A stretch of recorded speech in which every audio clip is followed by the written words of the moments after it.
Hey my loves, இன்னைக்கு நாம ஒரு அருமையான படத்தை பத்தி தாங்க பார்க்க போறோம். இந்த படம் வந்ததுல இருந்தே சரி, சோஷியல் மீடியால புகழாத ஆட்களே இல்லைன்னு கூட சொல்லலாம். அந்த அளவுக்கு இந்த படத்தை பத்தி நிறைய பேர் பேசினாங்க. எனக்கு இந்த படம் பார்க்கும்போது சின்ன பையனா இருக்கும்போது சன் டிவில ஞாயிற்றுக்கிழமை ஹாலிவுட் படம் எல்லாம் போடுவாங்க. அடுத்த நாள் ஸ்கூல் ஹோம்ஒர்க் எல்லாம் பெண்டிங் வச்சிருப்பேன். ஆனா இந்த ஞாயிற்றுக்கிழமை போடுற அந்த படத்தை பார்க்கும்போது பயங்கர மன நிறைவா இருக்கும். ரொம்ப வருஷத்துக்கு அப்புறம் இப்படி ஒரு படம் பார்க்கும்போது எனக்கு அந்த ஃபீலிங் அப்படியே இருந்தது. உங்க வீட்டுல குழந்தைங்க இருந்தாங்கன்னா இந்த படத்தை போட்டு காட்டுங்க, ரொம்ப நல்லா என்ஜாய் பண்ணி பார்ப்பாங்க. இந்த படத்தோட பேர் என்னன்னா தி ஷீப் டிடெக்டிவ்ஸ் அப்படின்றது தான். இந்த படத்தோட ஒன்லைனர் என்னன்னா, ஒரு மனுஷன் தன்னுடைய 50கள் காலகட்டத்துல எல்லாத்தையும் விட்டுட்டு ஒரு ஆட்டு பண்ண ஆரம்பிச்சு ஆபத்துல இருக்கக்கூடிய ஆடுகளை எல்லாம் கூட்டியாந்து அங்க வளர்க்க ஆரம்பிக்கிறாங்க. அந்த ஆடுகளை பத்திரமா பார்த்து அன்பு கொடுத்து புக்கு படிச்சு தூங்க வச்சு மருந்து கொடுத்து நல்லபடியா பாத்துக்கிறாருங்க. ஒரு நாள் திடீர்னு இவரு இறந்து போயிடுறாரு. சோ இவரு ஹார்ட் அட்டாக்ல இறந்து போயிட்டாரு அப்படின்ற மாதிரி தான் எல்லாரும் பேசிக்கிட்டு இருக்காங்க. ஆனா இந்த ஆடுகளுக்கு இது ஹார்ட் அட்டாக் கிடையாது, மர்டர் அப்படின்றது தெரிய வருதுங்க. சோ அதை தொடர்ந்து இந்த ஆடுங்க தன்னோட ஓனரை யாரு கொலை செஞ்சா அப்படின்றத இன்வெஸ்டிகேஷன் பண்ணி கண்டுபிடிக்குதுங்க. சோ அதுதான் மொத்த படமே. இதுக்கு பின்னாடி இருக்கக்கூடிய கில்லர் யாரு, என்ன நடந்தது அப்படின்றத டீடைலா பார்க்கலாம். இந்த வீடியோவை ஸ்கிப் பண்ணாம பாருங்க, ரொம்ப இன்ட்ரெஸ்டிங்கா இருக்கும். நீங்க பார்த்துட்டு இருக்கிறது சரண் என்டர்டைன்மெண்ட். நான் தான் சரண். வாங்க வீடியோக்குள்ள போலாம். படத்தோட ஸ்டார்டிங் சீன்ல ஒரு அழகான கிராமத்தை காட்டுறாங்க. அந்த கிராமத்துல ஒரு ஆட்டு பண்ணை இருக்குதுங்க. அந்த ஆட்டு பண்ணையில சின்னதா ஒரு கம்பார்ட்மெண்ட் வீடு இருக்கு. அந்த வீட்டுக்குள்ள ஜார்ஜ் அப்படின்ற ஒரு நபர் மட்டும் வசிச்சு வந்துகிட்டு இருக்காரு. காலையிலேயே பாத்தீங்கன்னா ரபேக்கா அப்படின்றவங்களுக்காக ஒரு லெட்டர் எழுதிக்கிட்டு இருக்காருங்க. அந்த லெட்டர்ல என்ன குறிப்பிட்டாரு அப்படின்னா, உனக்கு நிறைய கேள்விகள் இருக்குன்னு எனக்கு தெரியும், எனக்கும் கேள்விகள் இருக்குது. ஆனா நம்ம வாழ்க்கையே மர்மம் நிறைஞ்சது தானே. நம்மளோட எல்லா கேள்விகளுக்கான பதிலும் எல்லா சந்தோஷத்துக்கான பதிலும் ஒண்ணுதான், ஆடுங்க அப்படின்னு மென்ஷன் பண்றாருங்க. இவர் எழுதிக்கிட்டு இருக்கும் போதே இவர் வளர்க்கக்கூடிய குட்டி ஆடுங்கெல்லாம் ஒண்ணுக்கு மேல ஒண்ணு நின்னு அந்த கம்பார்ட்மெண்ட் விண்டோக்குள்ள எட்டி பார்த்துட்டு இருக்குது. இவர் என்ன பண்ணிக்கிட்டு இருக்காரு அப்படின்ட்டு அவரை பட்டுன்னு ஸ்லிப் ஆகி எல்லா ஆடுங்களும் கீழே விழுந்துருதுங்க. இருங்கடா வரேன் அப்படின்னு சொல்லிட்டு இவர் வெளியில வராருங்க. ஏகப்பட்ட ஆடுங்க பாத்தீங்கன்னா இவரோட பண்ணையில இருந்துட்டு இருக்குது. எனக்கு எந்த ஆடு ஃபேவரட் அப்படின்னு கடைசியா அனுப்பின லெட்டர்ல நீ கேட்டிருந்த, என்னை பொறுத்த வரைக்கும் எல்லா ஆடுமே ஸ்பெஷல் தான் அப்படின்னு சொல்லிட்டு எல்லா ஆடுங்களுக்கும் நான் பேர் வச்சிருக்கேன் அப்படின்னு சொல்லிட்டு எல்லா ஆடுங்களையுமே இன்ட்ரோ பண்றாருங்க. முதல்ல ரெண்டு மொரட்டு ட்வின்ஸை காட்டுறாங்க. இவனுக்கு ரெண்டு பேரும் எப்ப பார்த்தாலும் சண்டை கட்டிக்கிட்டே இருப்பானுங்க. இவனுக்கு ரெண்டு பேருக்கும் ரோனி அண்ட் ரெஜின்னு பேர் வச்சிருக்காருங்க. ஆனா நம்ம மொரட்டு ட்வின்ஸ்னே கூப்பிட்டுக்கலாம். அடுத்ததா சர் ரிச்ஃபீல்ட் அப்படின்னு ஒரு வயசான ஆட்டை காட்டுறாருங்க. சோ இந்த குரூப்லயே இவர் தான் சீனியர். என்னதான் வயசானாலும் அவர் எப்போதுமே கெத்தா இருப்பாருங்க. அடுத்ததா கிளவுட் அப்படின்ற ஒரு ஆட்டை இன்ட்ரோ பண்ணி வைக்கிறாருங்க. இவ எப்போதுமே புசு புசுன்னு இருப்பா, இதுதான் அவளுடைய அழகு, ஆனா அப்பப்போ ஓவரா சீன் போடுவா அப்படின்ற மாதிரி சொல்றாருங்க. அடுத்தது ஜாரா அப்படின்ற ஒரு குட்டி ஆட்டை காட்டுறாங்க. இவ கொஞ்சம் ஆர்வ கோளாறுங்க. அடுத்தது மாப்பிள், இவ தான் இந்த குரூப்லயே பாத்தீங்கன்னா ரொம்ப பொறுமைசாலி. அடுத்தது ஒரு விசித்திரமான ஆட்டை காட்டுறாங்க. இந்த ஆட்டுக்கு சரியா பார்க்கவே தெரியாது போலங்க, அதனால வுல்லைஸ் அப்படின்னு சொல்லிட்டு இவர் பேர் வச்சிருப்பாரு. கடைசியா அனுப்பின லெட்டர்ல நீ கேள்வி கேட்டிருந்த உனக்கு யார் ஸ்பெஷல் அப்படின்ட்டு. நான் எல்லாருமே ஸ்பெஷல் அப்படின்னு சொல்லியிருந்தேன். இருந்தாலும் இந்த ஆட்டு பண்ணையிலேயே எனக்கு ரெண்டு பேருக்கு ரொம்ப பிடிக்கும். ஒருத்தனோட பேரு செபாஸ்டின், அதோ அந்த மலை மேல நின்னுட்டு இருக்கிறானே கருப்பன், அவன் தான். அவன் எப்போதுமே என்னை மாதிரி தனியா தான் இருப்பான். அவனுக்கு தோணும் போது வருவான், திரும்ப போகணும்னு நினைக்கும் போது போயிடுவான். அடுத்ததா என்னுடைய செல்லக்குட்டி லில்லி தான். இத்தனை பேர் இருந்தாலும் என்னை பார்த்த உடனே நான் என்ன நினைக்கிறேன் அப்படின்றத இவ தெரிஞ்சுப்பா. ரொம்ப அறிவாளியான ஆடு. நமக்கு என்ன வேலை இருந்தாலும் எவ்வளவு கஷ்டம் இருந்தாலும் இவளுடைய முகத்தை மட்டும் நம்ம ஒரு நிமிஷம் பார்த்தோம் அப்படின்னா மனசெல்லாம் ஒரு மாதிரி நிறைவா இருக்கும் அப்படின்ற மாதிரி சொல்றாருங்க. இந்த உலகத்துல அன்பான ஜீவன்களை பார்த்துக்கக்கூடிய சந்தோஷம் வேற எதுலையுமே கிடைக்காது அப்படின்னு சொல்லிட்டு லெட்டர் எழுதுறாருங்க. நம்ம ஹீரோடைய வாழ்க்கை தினம் தினம் எப்படி இருக்கும் அப்படின்றத நம்ம கிட்ட காட்டுறாங்க. காலையில எழுந்திரிச்ச உடனே ஆடுங்களுக்கெல்லாம் ப்ராப்பரா தீவனம் போட்டுருவாருங்க. அந்த ஆடுங்கெல்லாம் சாப்பிட்டு முடிச்சதுக்கு அப்புறம் அதுல நோய்வாய்ப்பட்ட ஆடுங்களுக்கெல்லாம் மருந்து கொடுப்பாரு. சோ ப்ளூ கலர்ல இவரே பாத்தீங்கன்னா ஒரு மருந்து ஒன்று தயார் பண்ணி வச்சிருக்காரு. அந்த மருந்து மார்க்கெட்ல எல்லாம் கிடைக்காது போலங்க, இவரே ரெடி பண்ண மருந்து. அந்த மருந்தை எடுத்துக்கிட்டதுக்கு அப்புறம் இந்த ஆடுங்கெல்லாம் பாத்தீங்கன்னா அந்த ஃபார்முக்குள்ளேயே போய் மேய்ஞ்சுக்கிட்டு இருக்கும். அப்புறம் தூங்கணும்னு நினைச்சா தூங்கும். ஈவினிங் ஆயிடுச்சுன்னு வைங்களேன், இவர் புக் எடுத்துட்டு போய் வெளியில உட்காந்துக்குவாருங்க. இந்த ஆடுங்கெல்லாம் இவர் பக்கத்துல வந்து உட்காந்துக்குங்க. நம்ம ஹீரோக்கு புக்ஸ் படிக்கக்கூடிய பழக்கம் இருக்குங்க. மோஸ்ட்லி கிரைம் நாவல்ஸ் தான் நிறைய படிப்பாரு. சோ இந்த ஆடுங்களுக்கு கேட்கிற மாதிரியே அந்த புக்ல இருக்கக்கூடிய கதைகளை படிக்க ஆரம்பிப்பாரு. இந்த ஆடுங்களும் கேட்கிற மாதிரியே உட்காந்துக்கிட்டு இருக்குங்க. உண்மையை சொல்ல போனா நம்ம ஹீரோ ரொம்ப டீடைல்டா அது என்ன புக் என்ன சாப்டர் அப்படின்றத டீடைல்டா வாசிப்பாருங்க. கொஞ்ச நேரத்துல சிரிக்கவும் செய்வாரு. என்னதான் இருந்தாலும் இதுங்கெல்லாம் ஆடுதானே, ஆடுங்களுக்கு என்ன புரிஞ்சிட போகுது அப்படின்ட்டு. சரி டைம் ஆயிடுச்சு, நீங்க எல்லாம் போய் தூங்குங்க, நானும் போய் தூங்குறேன் அப்படின்னு சொல்லிட்டு இவர் கேரவனுக்குள்ள போயிருவாரு. தக்காளி அங்கதாங்க ஒரு ட்விஸ்ட். இந்த கதையெல்லாம் கேட்டுட்டு இருந்த ஆடுங்க தங்களுக்குள்ளேயே கம்யூனிகேஷன் பண்ணிக்கும். இவ்வளவு நேரம் ஹீரோ கதை சொல்லிக்கிட்டு இருந்தார் இல்லையா, அந்த கதையை இன்கம்ப்ளீட்டா விட்டுட்டு தான் ஹீரோ ரூம்குள்ள போயிருந்திருப்பாரு. அப்ப அந்த கதையில அடுத்து என்ன நடந்திருக்கும், இந்த கதையை பொறுத்த வரைக்கும் கொலைகாரன் யாரா இருப்பான் அப்படின்னு சொல்லிட்டு இந்த ஆடுங்க தங்களுக்குள்ளேயே டிஸ்கஷன் மேக் பண்ணிக்கோங்க. அதுவும் குறிப்பா ஒரு ஆடுங்களும் ஒரு ஆளை சஸ்பெக்டா வேற வச்சுக்கிட்டு இருக்கும். இதுல லில்லி அப்படின்ற இந்த அறிவாளி ஆடு இருக்கு இல்லையா, அது பாத்தீங்கன்னா நான் 2 சாப்டருக்கு முன்னாடியே உண்மையான கில்லர் யாருன்றதை கண்டுபிடிச்சிட்டேன் அப்படின்னு அந்த புக்ல வர கதையின் அடிப்படையில ஒரு நபருடைய பேரை சொல்ல இந்த மொரட்டு ட்வின்ஸ் இருக்கானுங்க இருக்கானுங்க இல்லையா, அவனுங்க ஆளுக்கு ஒரு பேரை கெஸ் பண்ணிக்கிட்டு சண்டை கட்டிக்கிட்டு இருப்பானுங்க. அடுத்த நாளும் பாத்தீங்கன்னா வழக்கம் போல நம்ம ஹீரோ கதை சொல்றதுக்காக வந்து உட்கார்றாரு. யாரு கில்லரா இருக்கும் அப்படின்னு சொல்லிட்டு ஆர்வத்தோட இந்த ஆடுங்களும் வந்து கதை கேட்க ஆரம்பிக்குதுங்க. சோ நம்ம ஹீரோ அந்த கில்லரோட பேரை சொல்றாரு. எல்லா ஆடுங்களும் பாத்தீங்கன்னா சத்தம் போடுது. நம்ம லில்லி கெஸ் பண்ணியிருந்தது தாங்க இஸ் கரெக்ட். இப்போ இந்த ஆட்டு பண்ணையில ஒரு 3 குட்டி ஆடுங்க இருக்குதுங்க. அந்த குட்டி ஆடுங்களுக்கு எங்க இருந்து தான் எனர்ஜி கிடைக்குதுன்னு தெரியலங்க. அவ்வளவு சந்தோஷமா துள்ளி குதிச்சு ஓடி ஆடி விளையாடிக்கிட்டு இருக்குங்க. இந்த 3 ஆட்டுக்குட்டிகளும் வெயில் காலத்துல பிறந்தது. இதே ஆட்டு பண்ணையில பனி காலத்துல பிறந்த ஒரு ஆட்டுக்குட்டி இருக்குதுங்க. அந்த ஆட்டுக்குட்டியை யாருமே சேர்த்துக்க மாட்டாங்க. ஆடுங்களை பொறுத்த வரைக்கும் வெயில் காலத்துல பிறந்தா மட்டும்தான் அவங்க குரூப்ல சேர்த்துப்பாங்க. பனி காலத்துல பிறந்தா சேர்த்துக்க மாட்டாங்க. இந்த ஆட்டு பண்ணையில இருக்கக்கூடிய எல்லா ஆடுங்களுக்கும் பேர் இருக்குங்க. ஆனா இந்த பனிக்காலத்துல பிறந்த ஆட்டுக்கு மட்டும் பேர் இருக்காது. யாருமே சேர்த்துக்காதனால அது தனிமையாவே இருக்கும், சோகமாவே இருக்கும், பார்க்கவே பாவமா இருக்கும். இந்த குரூப்ல இருக்கிற குட்டி ஆடுங்களுக்கு எதுவும் தெரியாது. இந்த பனிக்காலத்துல பிறந்த ஆட்டு கூட விளையாடுறதுக்காக போகும்போது இந்த சீனியர் ஆடு வந்து மிரட்டிரும். அதை சேர்த்துக்க கூடாதுன்னு எத்தனை வாட்டி சொல்றது, போங்க அப்படின்ற மாதிரி மிரட்டி விட்டுரும். இந்த பனிக்காலத்துல பிறந்த ஆடு அப்படி தன்னந்தனியா சுத்திக்கிட்டு இருக்க நம்ம ஹீரோ இந்த பனிக்காலத்துல பிறந்த ஆட்டை எடுத்து பால் புட்டி வழியா பால் கொடுப்பாருங்க. இந்த ஜாரான்ற ஆடு லில்லி ஆடு கிட்ட கேட்கும், எதுக்கு நம்ம ஜார்ஜ் பனிக்காலத்துல பிறந்த அந்த ஆட்டுக்கு இவ்வளவு செல்லம் கொடுக்கறாரு அப்படின்ட்டு. லில்லி சொல்லும், அவர் நம்மள மாதிரி ஆடு இல்லல, மனுஷன் தானே, அவருக்கு யாரும் சொல்லி இருக்க மாட்டாங்க பனிக்காலத்துல பிறக்கிற ஆட்டை பத்தி அப்படின்ற மாதிரி அதுங்க டிஸ்கஸ் பண்ணிட்டு இருக்கும். கரெக்டா சர்ச் பெல் அடிக்குதுங்க. உடனே இவர் கிராமத்தை நோக்கி நடக்க ஆரம்பிக்கிறாரு. ஃபர்தரா இந்த லெட்டர்ல சில விஷயங்களை எழுதுறாருங்க. சப்போஸ் நீ என்ன பார்க்க வரணும்னு ஆசைப்பட்டா என்னோட ஊர் எங்க இருக்குன்றத நீ தெரிஞ்சுக்கணும் இல்லையா, டென்புரூக் தான் என்னோட கிராமம் அப்படின்னு சொல்லிட்டு இந்த கிராமத்துல இருக்கக்கூடிய சில பேர்த்த இவர் இன்ட்ரோ பண்ணி வைக்கிறாருங்க. முதல்ல கேலப் அப்படின்ற ஒரு நபரை காட்டுறாங்க. இவரும் இந்த ஊர்ல ஆடு மேய்க்கக்கூடிய ஒரு நபர் தான். இவரை நம்ம ஹீரோக்கு பிடிக்காதுங்க. அடுத்ததா ஹேம் அப்படின்ற ஒரு நபரை காட்டுறாங்க. இவரை சுத்தமாவே ஹீரோக்கு பிடிக்காது. ஏன்னா அவரு ஆடு வெட்டக்கூடிய தொழில் பண்ணிக்கிட்டு இருக்காரு. அடுத்ததா பெத் அப்படின்ற ஒரு லேடியை காட்டுறாங்க. பெத் இந்த கிராமத்துல சின்னதா ஒரு ஹோட்டல் வச்சு ரன் பண்ணிக்கிட்டு இருக்காங்க. பெத்துக்கு நம்ம ஹீரோவை பிடிக்காதுங்க. அடுத்ததா இந்த கிராமத்தை சார்ந்த டிம் அப்படின்ற ஒரு போலீஸ் ஆபீசரை காட்டுறாங்க. இந்த கிராமத்திலேயே ஒரே ஒரு போலீஸ் ஆபீசர் தான் இருக்கிறாரு போல. இவருக்கு அந்த அளவுக்கு நாலேஜ் கிடையாது. இப்போ வரைக்கும் டிபார்ட்மெண்ட்ல இப்படி சேர்த்துக்கிட்டாங்க அப்படின்றதே மர்மமா இருந்துகிட்டு இருக்கு. இப்போ இந்த சர்ச்சில் இருக்கக்கூடிய சர்ச் ஃபாதரை காட்டுறாங்க. சர்ச் ஃபாதரை பொறுத்த வரைக்கும் தான் தான் கடவுளின் தூதவன் அப்படின்ற மாதிரி இவரே நினைச்சுக்குவாரு அப்படின்ற மாதிரி ஹீரோ கலாய்ச்சிட்டு அந்த சர்ச்சுக்குள்ள என்டர் ஆகுறாருங்க. இந்த கிராமத்துல இருக்கக்கூடிய எல்லாருமே பாத்தீங்கன்னா அந்த சர்ச்சில் இருக்காங்க. நம்ம ஹீரோ பிரேயர் பண்றதுக்காக போலங்க, என்னோட கடனை செலுத்திட்டு போலான்னு வந்திருக்கேன் அப்படின்னு சொல்லிட்டு பணத்தை பாத்தீங்கன்னா ஃபாதர் முன்னாடி வச்சுட்டு அந்த இடத்துல இருந்து கிளம்புறாரு. சர்ச் ஃபாதருக்கும் நம்ம ஹீரோக்கும் தீராத ஒரு கணக்கு இருக்குது போலங்க. அந்த கணக்கை தீத்துட்டு போறதுக்காக தான் வந்திருக்கிறதா சொல்லிக்கிட்டு இருப்பாரு. ஹீரோட கை பாத்தீங்கன்னா ப்ளூ கலர்ல இருக்கும். டெய்லி ஆடுங்களுக்கு மருந்து கொடுத்து அந்த மருந்து பாத்தீங்கன்னா ப்ளூ கலர்ல நல்லாவே ஒட்டி இருக்கும். அவ்வளவு சீக்கிரம் போகாது. இப்போ நம்ம ஹீரோவோட கேரவன்ல போய் உட்காந்துட்டு அந்த லெட்டரை கம்ப்ளீட் பண்றாருங்க. என்ன பொறுத்த வரைக்கும் நீ என்னோட ஆடுங்களை பார்க்கணும், அதுங்களும் உன்னை பார்க்கறதுக்காக காத்துக்கிட்டு இருக்கு, நானும் உனக்காக காத்துக்கிட்டு இருக்கேன்.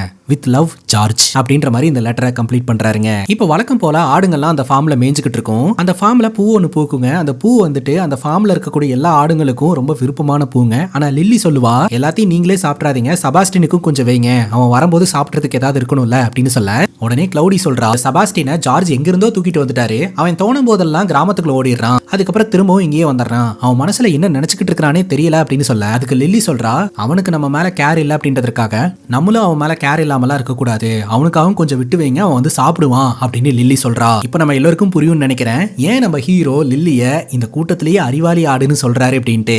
இந்த ஒரு சிச்சுவேஷன்ல நம்ம ஹீரோவை பாக்குறதுக்காக காலப் இருக்கிறான் இல்லையா, ஒரு சிவப்பு கலர் கார்ல இந்த இடத்துக்கு வரான். வந்தவன் நேரா ஹீரோ மீட் பண்றதுக்காக கேரவனுக்குள்ள போறான். அவனுடைய வாசனையை இந்த ஆடுங்கெல்லாம் மோப்பம் பிடிச்சு வச்சுக்குதுங்க. வந்தவன் சிவப்பு கலர் கார்ல தான் வந்திருப்பான். அந்த காரை பார்க்கும் போதெல்லாம் நம்ம மொரட்டு சிங்கிள்ஸ் இருக்கானு இல்லையா, சரி மொரட்டு ட்வின்ஸ், அவனுங்களுக்கு உறுத்திக்கிட்டே இருக்குது. கலர் சும்மா கண்ணை பறிக்கிற மாதிரி இருக்குதே மாமே, ஒரு முட்டு தூக்கி பாப்போமா அப்படின்னு சொல்லிட்டு இவனுக்கு 2 பேரும் மொரட்டு வேகத்துல அதை முட்டுறதுக்காக வரானுங்க. டக்குன்னு லில்லி வந்து குறுக்கிட்டறா. அனாவசியமா யாரோடைய பொருளையும் டேமேஜ் பண்ணக்கூடாது அப்படின்னு சொன்னா கேட்க மாட்டீங்களா அப்படின்ற மாதிரி லில்லி மிரட்ட இவனுக்கு 2 பேரும் சரின்னு கேட்டுக்கிறானுங்க. இப்ப இந்த ஆடுங்கெல்லாம் யோசிக்க ஆரம்பிக்குது, பயப்பட ஆரம்பிக்குதுங்க. இந்த மாதத்துல மட்டும் 3 முறை காலப் வந்து நம்ம ஹீரோ மீட் பண்றான். ஒருவேளை அவனோட ஆட்டு பண்ணையில நம்மளையும் சேர்த்துக்கிறதுக்காக தான் கேட்டுட்டு இருப்பான் போல. அப்ப 2 ஆட்டு பண்ணையும் ஒன்னாயிருமா? அப்படி நடக்கவே கூடாதுன்னு யோசனை பண்ணிட்டு இருக்க என்னாச்சுன்னு தெரியலங்க. நம்ம ஹீரோவே பாத்தீங்கன்னா காலப கழுத்தை பிடிச்சி வெளியில துரத்தி விட்டுறாரு. அவனும் டென்ஷன் ஆகி அந்த இடத்துல இருந்து கிளம்பிடுறான். இப்ப இந்த ஆட்டு பண்ணையில இருக்கக்கூடிய ஜாரா சொல்றா, இப்ப நடந்த விஷயம் எனக்கு ரொம்ப சோகமா இருக்குது, இது உடனடியா மறக்கணும், என்ன பண்றது அப்படின்னு கேட்க லில்லி சொல்றா, நான் 3 எண்ணுவேன், அதுக்கப்புறம் இதை பத்தி யாருமே பேசக்கூடாது, இப்படி ஒண்ணு நடந்ததுனே இருக்கக்கூடாது அப்படின்னு சொல்ல எல்லா ஆடுங்களும் சரின்னு கேட்டுக்குது. ஆனா இந்த குரூப்ல மாப்பிள் இருக்கிறான் இல்லையா, அவனுக்கு மட்டும் சீக்கிரமா எதுவுமே மறந்து போகாதுங்க, அவன் மட்டும் மறக்கிறதுக்கு கஷ்டப்படுவான் அப்படின்ற மாதிரி சொல்ல லில்லி சொல்றா, நான் 3 எண்ணதுக்கு அப்புறம் எல்லாரும் இதை மறந்துடுவாங்க, சோ நீயும் இதை திரும்ப ஞாபகப்படுத்த கூடாது அப்படின்ற மாதிரி சொல்ல மாப்பிளும் சரின்னு கேட்டுக்கிறான். 3 எண்ண உடனே பாத்தீங்கன்னா ஒண்ணுமே ஒண்ணுமே நடக்காத மாதிரி இந்த ஆடுங்களா சாதாரணமா மேய ஆரம்பிச்சிருதுங்க. அடுத்த நாள் காலையில நம்ம ஹீரோ இந்த பக்கமும் அந்த பக்கமும் ஒரு மாதிரி கவலையோட நடந்துகிட்டே இருப்பாருங்க. லில்லி இதை கவனிக்கிறா. லில்லியை பார்த்த உடனே ஹீரோ பாத்தீங்கன்னா லில்லி கிட்ட சொல்றாரு, கவலைப்படாத, ஒண்ணு இல்ல, நான் சரியாயிருவேன். வாழ்க்கையில எல்லாமே எனக்கு பிடிச்ச மாதிரி மாறும்னு நினைச்சேன், ஆனா மாறாம இருந்துகிட்டு இருக்கு. கூடி சீக்கிரம் எல்லாம் சரியாயிரும், எனக்கும் ஒன்னும் ஆகாது அப்படின்ற மாதிரி பேசிட்டே லில்லியை கொஞ்சுவாருங்க. அங்க கட் பண்ணா பெத்தோட ஹோட்டலுக்கு லெட்டர்ஸ் எல்லாம் டெலிவரி பண்ணக்கூடிய கேர்ள் வருவாங்க. பெத் கேக்குறா, இன்னைக்கு ஏதாவது இன்ட்ரெஸ்டிங்கான விஷயம் இருக்கு அப்படின்ட்டு. அதுக்கு அந்த டெலிவரி கேர்ள் சொல்லுவாங்க, இந்த காலத்துல யார் லெட்டர் போட்டுக்கிறா, ஆனா ஒண்ணு, இந்த ஜார்ஜுக்கு மட்டும் அமெரிக்கால இருந்து லெட்டர் வரது என்ன, பதிலுக்கு ஒரு லெட்டர் அனுப்புறது என்ன, இன்னைக்கு கூட பாத்தியா பெருசா ஒரு லெட்டர் அனுப்பி வச்சிருக்காரு அப்படின்னு காமிச்சிட்டு அந்த பேக்குள்ள வைக்க இந்த பெத்துக்கு இந்த லெட்டர் மேல ஒரே கண்ணுங்க. ஏன்னு கேட்டீங்கன்னா இந்த பெத் வந்து ஒன் சைடா ஜார்ஜ லவ் பண்ணிக்கிட்டு இருக்காங்க. ஒருவேளை ஜார்ஜ் யாரையோ லவ் பண்ணிக்கிட்டு இருக்காரு போல, தான் காதலிக்கக்கூடிய பொண்ணுக்கு தான் இந்த லெட்டர் அனுப்பி இருக்காரு அப்படின்னு சொல்லிட்டு இந்த டெலிவரி கேர்ளுக்கு தெரியாம அந்த லெட்டரை சுட்டறாங்க. அதுல என்ன எழுதி இருக்குன்னு படிக்கிறதுக்காக. அந்த நேரம் பார்த்து மேத்யூ அப்படின்ற ஒரு நபர் இந்த ஹோட்டலுக்குள்ள வராரு. பேசிக்கா இந்த ஊர்ல நடக்கக்கூடிய ஃபெஸ்டிவல் எல்லாத்தையுமே நான் கவர் பண்றதுக்காக வந்திருக்கேன், கையில கேமராவோட வந்திருக்காரு, வாங்க உங்களை ஃபெஸ்டிவல் நடக்கிற இடத்துக்கு நான் கூட்டிட்டு போறேன் அப்படின்னு பெத் கூட்டிட்டு போறாங்க. இந்த கிராமத்துல நடக்கக்கூடிய ஃபெஸ்டிவல் ரொம்ப பிரம்மாண்டமா இருக்கும் அப்படின்னு எதிர்பார்த்து இந்த மேத்யூ வந்திருப்பாரு. ஆனா சின்ன சின்னதா பொட்டிக்கடை மாதிரி லைனா போட்டு வச்சிருந்திருப்பாங்க. அந்த இடத்துல ஒரு ஈ காக்கா கூட இருக்காது. இதுதான் உங்களோட ஃபெஸ்டிவலா அப்படின்ற மாதிரி கேட்க பெத் பயங்கரமா கோவப்பட்டுறாங்க. இது எங்க ஊருடைய பாரம்பரியம் அப்படின்ட்டு. ஆனா மேத்யூ என்ன சொல்றான் அப்படின்னா, நான் ஒரு ஜூனியர் ரிப்போர்ட்டரா இருந்துட்டு இருக்கேன், இங்க நடக்கிற ஃபெஸ்டிவலை கவர் பண்ணி ஆர்டிகிளா வெளியிட்டேன்னா எனக்கு ப்ரொமோஷன் கிடைக்கும், அந்த ப்ரொமோஷன் ஆசையில தான் இந்த இடத்துக்கு வந்தேன். ஆனா வந்து பார்த்தா ஃபெஸ்டிவலே இவ்வளவு மோசமா இருக்குது, இதை நான் என்னன்னு கவர் பண்றது, எனக்கு என்னென்ன ப்ரொமோஷன் தருவாங்க அப்படின்னு சொல்லிட்டு இவன் ரொம்பவே அப்செட் ஆயிடுறான். சரி நீ வந்துட்ட, உள்ள வந்ததுக்கு என்ட்ரி ஃபீஸை கொடு அப்படின்னு சொல்லிட்டு வந்த ஒருத்தங்கிட்டையும் பெத் பாத்தீங்கன்னா காசை புடுங்கிட்டு தான் அனுப்பி வைக்கிறாங்க. நான் ஊருக்கே போறேன் அப்படின்ற மாதிரி சொல்லிட்டு இந்த மேத்யூ அந்த இடத்துல இருந்து கிளம்பிடுறான். ராத்திரி இடி மின்னலோட பயங்கரமா காத்தடிச்சுக்கிட்டு இருக்குதுங்க. அதனால என்னைக்குமே கதை சொல்றதுக்காக வெளியில வரக்கூடிய நம்ம ஹீரோ கிளைமேட் காரணமா வெளியில வரவே இல்ல. ஆனா இந்த ஆடுங்கெல்லாம் பயங்கரமா எதிர்பார்த்து காத்துக்கிட்டு இருக்குங்க. என்ன இன்னைக்கு ஜார்ஜ் வெளியில வரவே இல்ல, கதை சொல்லவே இல்லை அப்படின்ட்டு. அப்ப இன்னைக்கு யார் தான் கதை சொல்லுவா அப்படின்னு அங்க இருக்கிற குட்டி ஆடுங்கெல்லாம் கேட்க, அப்ப இந்த ஆட்டு கூட்டத்துல இருக்கக்கூடிய அந்த சீனியர் ஆடு இருக்கு இல்லையா, நான் கதை சொல்றேன், இது நம்ம முன்னோர்களுடைய கதை. மழை எப்படி தெரியுமா பொழியுது, ஆக்சுவலா நிலங்கள்லாம் வறண்டு போயிரும், அதனால பூமியில வாழக்கூடிய ஆடுங்களுக்கெல்லாம் சாப்பாடு கிடைக்காம போயிரும். அதனால ஆல்ரெடி இறந்து போய் மேகமா இருக்கக்கூடிய நம்ம முன்னோர்கள்லாம் அந்த மேகத்து மேல தாம் தும்னு டான்ஸ் ஆடுவாங்க.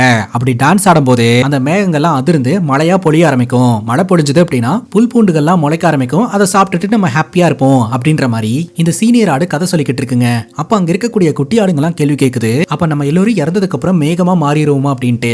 உடனே லில்லி சொல்லுது, ஆமா என்னோட அப்பா அம்மாவும் மேகமா தான் மாறினாங்க அப்படின்ட்டு. இந்த குரூப்லயே அதிக ஞாபக சக்தி கொண்ட ஒரு ஆளு அப்படின்னா நம்ம மாப்பிள் தானே. மாப்பிள் கிட்ட உங்க அப்பா அம்மா கடைசியா இறந்து போகும்போது நீங்க பாத்தீங்களா அப்படின்ற மாதிரி கேட்க, மாப்பிள் ஞாபகப்படுத்தி பாக்குறான். ஆனா அவனுக்கு பெருசா ஞாபகம் இல்ல. பட் ஏதாவது ஒன்னு சொல்லணுமே அப்படின்னு சொல்லிட்டு, ஆமா போறதுக்கு முன்னாடி குட் பை சொல்லிட்டு போனாங்க, மேகமா மாறிட்டாங்க அப்படின்ற மாதிரி இவன் சொல்றான். பேசிக்கா இந்த ஆடுகளை வெட்டி மனிதர்கள் சாப்பிடுவாங்க, ஆடுங்களை எல்லாம் விற்கிறதுக்கும் வாங்குறதுக்கும் ஒரு மார்க்கெட் இருக்கு அப்படின்ற விஷயமே இங்க இருக்கிற ஆடுங்களுக்கு எல்லாம் தெரியாதுங்க. ஜார்ஜ் வந்து ரொம்ப அன்பா பாத்துக்கிறதுனால மனிதர்கள் ரொம்ப அன்பானவங்க அப்படின்ற மாதிரி தான் இந்த ஆடுங்க நினைச்சுக்கிட்டு இருக்கு. அதுக்கப்புறம் மழை பெய்ய ஆரம்பிக்குது. அந்த ஒரே ஒரு ஆடு இருக்கு இல்லையா, அந்த பனிக்காலத்துல பிறந்த ஆடு, அது மட்டும் மழையில நனையாம இருக்கிறதுக்கு ஒரு இடத்துல போயிட்டு தஞ்சம் அடைஞ்சுக்குதுங்க. மத்த ஆடுங்கெல்லாம் ஷெட்டுக்குள்ள இருக்கும். அங்க கட் பண்ணா இந்த பெத்த காட்டுறாங்க. நம்ம ஹீரோ அனுப்பின லெட்டரை திருட்டுத்தனமா எடுத்து படிச்சுட்டு அதுல எழுதி இருக்கிறதெல்லாம் பார்த்து டென்ஷன் ஆகி அங்க இருக்கக்கூடிய சோஃபா டேபிள் எல்லாத்தையும் போட்டு பயங்கரமா அடிச்சு உடச்சுக்கிட்டு இருப்பா. இன்னொரு பக்கம் இந்த ஊருக்கு வந்து அந்த ஜூனியர் ரிப்போர்ட்டர் மேத்யூ இருக்கான் இல்லையா, இங்க ஃபெஸ்டிவலும் இல்ல ஒண்ணுமே இல்ல அப்படின்னு சொல்லிட்டு கார் எடுத்துட்டு இவன் போயிட்டு இருந்தவன் அங்க இருக்கக்கூடிய மரத்துல இடிச்சு ஆக்சிடென்ட் ஆயிருதுங்க. அதுக்கப்புறம் காரை டோ பண்ணிட்டு போறதுக்காக ஒரு லேடி வராங்க. இவனும் அந்த கார்ல ஏறிக்கிறான். அந்த லேடி பாத்தீங்கன்னா இவன்ட்ட தொணந்தொன்னு பேசிக்கிட்டே வந்துகிட்டு இருக்கும். அதுவும் குறிப்பா இந்த ஊர்ல நடக்கக்கூடிய ஃபெஸ்டிவலை பத்தி பேசிக்கிட்டு இருக்கும். அதுல கடுப்பாய் தான் இவன் காரை கொண்டு போய் மரத்திலேயே விட்டுருக்கான். இப்ப போய்கிட்டு இருக்கும் போதே பாத்தீங்கன்னா நம்ம ஹீரோவோடைய அந்த பண்ணை பகுதி இருக்கு இல்லையா, ஏதோ ஒரு லைட் வெளிச்சம் தெரியற மாதிரி இவனோட கண்களுக்கு தெரியுது. அதை நீங்க பாத்தீங்களா அப்படின்னு கேட்கும்போது எதை அப்படின்னு இந்த லேடி கேட்கறாங்க. அங்க ஒரு வெளிச்சம் தெரிஞ்சது அப்படிங்கும் போது எனக்கு ஒன்னும் தெரியல அப்படின்னு சொல்லிட்டு அந்த இடத்துல இருந்து இவங்க போயிடுறாங்க. மழை ஹெவியா பெஞ்சுக்கிட்டு இருக்குங்க. இந்த ஒரு சிச்சுவேஷன்ல கூட செபாஸ்டின் அந்த கருப்பு இருக்கான் இல்லையா, அவன் அந்த மலை உச்சி மேல நின்னு இந்த பண்ணையை பார்த்துட்டு திரும்ப போவான். அங்க கட் பண்ணா அடுத்த நாள் காலையில ஆடுங்கெல்லாம் அசதியா தூங்கிட்டு இருக்கும். குட்டி ஆடுங்கெல்லாம் எழுப்பி விடுங்க, ரொம்ப நேரமா தூங்கிட்டோமோ அப்படின்னு சொல்லிட்டு எல்லாரும் வெளியில வருவாங்க. வெளியில வந்து பார்த்தா ஜார்ஜ் பாத்தீங்கன்னா அந்த கேரோனுக்கு வெளியில விழுந்து கிடப்பாரு. லில்லி தான் முதல்ல போய் பாப்பா, பேச்சு மூச்சு இல்லாம கிடப்பாரு. அப்ப லில்லி சொல்லுவா, நம்மள பிராங்க் பண்றதுக்காக இப்படி படுத்து கிடக்குறாரு, நம்மளும் பிராங்க் ஆன மாதிரி நடிக்கலாம் அப்படின்ற மாதிரி சொல்ல, அப்பதான் மாப்பிள் சொல்லுவான், இவர் நடிக்கல, இவர் இறந்துட்டாரு அப்படின்ட்டு. என்ன சொல்ற, அப்படியெல்லாம் ஒண்ணும் கிடையாது, ஆடுங்களுக்கு மட்டும்தான் இறப்பு வரும், மனிதர்களுக்கு கிடையாது அப்படிங்கும் போது மனிதர்களுக்கும் இறப்பு வரும் அப்படின்ற மாதிரி டிஸ்கஸ் பண்றாங்க. லில்லிக்கு ரொம்பவே கஷ்டமா இருக்குது. அதுக்கப்புறம் லில்லியும் மார்பிலும் மத்த ஆடுங்க கிட்ட எல்லாம் போய் இந்த விஷயத்த சொல்லுவாங்க. ஆனா ஆடுங்களுக்கு எல்லாம் புரிய மாட்டேங்குது. அப்பதான் லில்லி தெளிவா சொல்றாங்க, ஜார்ஜை இனிமேல் நம்மளால பார்க்க முடியாது, அவர் நம்மளை விட்டு போயிட்டாரு அப்படின்ட்டு. நம்ம எல்லாருமே ஜார்ஜை மறந்துடணும், இல்லாட்டி நமக்கு ரொம்ப கஷ்டமா இருக்கும் அப்படின்னு சொல்லிக்கிட்டு இருக்க செபாஸ்டின் உள்ள வராருங்க. நீங்க எல்லாருமே என் ஷெப்பர்ட் ஜார்ஜை மறக்கிறத நான் பார்த்துட்டு சும்மா இருக்கணும்னு நினைக்கிறீங்களா அப்படின்ட்டு. அதுக்கு லில்லி சொல்றா, என்ன பண்றது, ஜார்ஜ் நம்மளை விட்டு போயிட்டாரு அப்படின்றத நம்மளால ஏத்துக்கவே முடியல, ரொம்ப கஷ்டமா இருக்குது, அதனாலதான் அவரை மறந்துடணும்னு நான் நான் சொல்றேன் அப்படின்ற மாதிரி லில்லி சொல்லிக்கிட்டு இருக்கா. செபாஸ்டியன் சொல்றாரு, ஜார்ஜ் நமக்கு எவ்வளவு பண்ணிருக்காரு, ஜார்ஜ் நம்ம எப்போதுமே மறக்க கூடாது, அவரை எப்போதுமே நம்ம ஞாபகமா வச்சுக்கணும், அதுதான் நீதி அப்படின்னு சொல்ல, இந்த மொரட்டு ட்வின்ஸ் இருக்கானுங்க இல்லையா, அப்படின்னா என்ன அப்படின்னு கேக்குறானுங்க. நீதிப்பா தம்பி, நீதி அப்படின்னு சொல்ல, அதாங்க அப்படின்னா என்னன்னு கேக்குறேன் அப்படின்னு சொல்லி கேட்க, செபாஸ்டியன் சொல்றாரு, உண்மை ஜெயிக்கணும், போய் தோக்கணும், இதுதான் நீதி அப்படின்றாரு. அதே சமயம் நல்லவங்களை நம்ம என்னைக்குமே மறக்க கூடாது, ஜார்ஜ் எனக்கு நல்ல நண்பரா இருந்திருக்காரு, அவரை போய் மறக்கலாம்னு சொல்லிக்கிட்டு இருக்கீங்க அப்படின்னு சொல்ல, அதுவும் கரெக்ட் தான் அப்படின்ட்டு மத்த ஆடுங்கெல்லாம் டிஸ்கஸ் பண்ண ஆரம்பிக்குதுங்க. இந்த ஜாரா அடுத்தடுத்த கேள்விகளை கேட்க ஆரம்பிக்கிறா. கண்ணுமிக்கிற நேரத்துல மனுஷங்க காணாம போயிட்டாங்கன்னா அடுத்து என்ன நடக்கும், நம்மள எல்லாம் யார் படைச்சா, ஜார்ஜை யார் படிச்சா, மனுஷங்க எப்படி உருவானாங்க, இப்ப நம்ம ஜார்ஜை கொலை பண்ணது யாரு அப்படின்ற மாதிரி கேட்க, கொலையா அப்படின்ற ஆங்கிள் இந்த ஒரு மூமெண்ட்ல தான் எல்லாரும் யோசிக்க ஆரம்பிக்கிறாங்க. நேத்து வரைக்கும் நல்லா இருந்தவர் திடீர்னு இறந்துட்டாரு அப்படின்னா அவர் கொல்லப்பட்டவர் தானே. அது மட்டும் இல்லாம ஜார்ஜ் நமக்கு கதை சொல்லும் போது அந்த கதையில இறந்தவங்க எல்லாருமே கொல்லப்பட்டவங்களா தானே இருந்திருக்காங்க அப்படின்னு சொல்ல, அப்ப ஜார்ஜையும் யாரோ ஒருத்தவங்க கொலை பண்ணிருப்பாங்களோ அப்படின்ற மாதிரி இந்த ஆடுங்கெல்லாம் யோசிக்க ஆரம்பிக்குதுங்க. இந்த காலப் இருக்கிறான் இல்லையா, ஏதோ ஒரு அக்ரிமெண்ட் சைன் வாங்குறதுக்காக ஜார்ஜ் பாக்குறதுக்காக வரான். வந்தவன் பார்த்து உடனடியாக போலீஸ்க்கு இன்ஃபார்ம் பண்ண, இந்த ஒரு போலீஸ் ஆஃபீஸர் அந்த இடத்துக்கு வராரு, மெடிக்கல் டீமும் வராங்க. இவர் ஹார்ட் அட்டாக்ல இறந்து போயிருக்காரு அப்படின்ற மாதிரி தான் தெரிய வருது. இப்போ இந்த காலப் கேட்கறான், இந்த கறிக்கடைக்கார ஹெம் இங்க என்ன பண்ணிக்கிட்டு இருக்கான் அப்படின்ட்டு பார்த்தா தூரத்துல அவனுடைய வண்டி நின்னுக்கிட்டு இருக்குது.